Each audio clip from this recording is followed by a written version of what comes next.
Nous ne la remarquons même plus.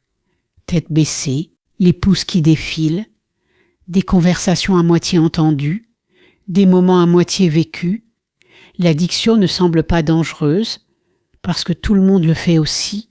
Ce n'est pas seulement l'écran, c'est le besoin constant d'échapper au silence, de remplir chaque pause, d'échanger la présence réelle contre de la dopamine.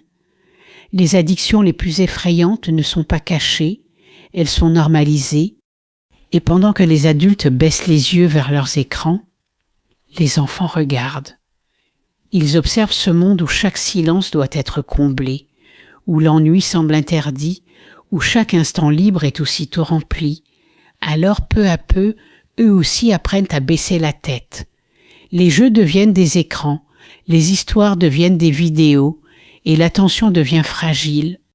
Autrefois, l'ennui poussait un enfant à inventer des mondes, à poser des questions, à explorer ce qui l'entoure. Aujourd'hui, il suffit de faire glisser un doigt pour passer d'une distraction à une autre, sans vraiment s'arrêter, sans vraiment regarder, et sans s'en rendre compte, on leur transmet une idée silencieuse, que la réalité seule ne suffit plus. Le monde réel devient trop lent, trop silencieux.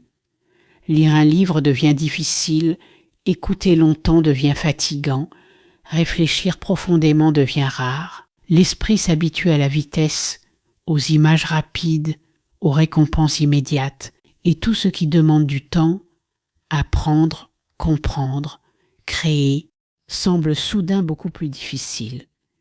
Mais la conséquence la plus silencieuse n'est pas la distraction, c'est la perte de présence.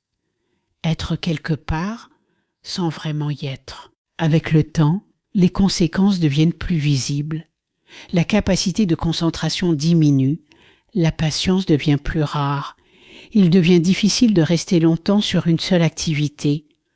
Le monde réel paraît parfois trop lent, moins stimulant que le flux constant d'images et de contenus. Lire longtemps, écouter attentivement ou réfléchir en profondeur demande alors plus d'efforts. Cette habitude d'être constamment stimulé rend aussi les moments de calme plus difficiles à supporter. Le silence, l'attente ou l'ennui deviennent inconfortables. Pour les enfants, ces changements peuvent être encore plus marquants. Le temps qu'ils passent devant les écrans remplace souvent des moments essentiels. Jouer librement, imaginer, explorer, observer ce qui les entoure.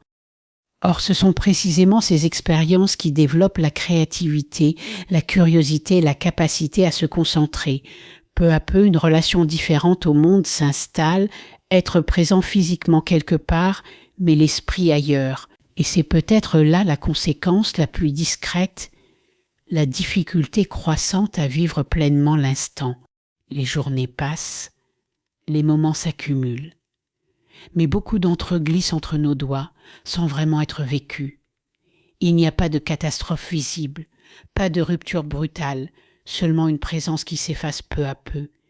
Et un jour on réalise que le temps était là, mais que nous étions souvent ailleurs.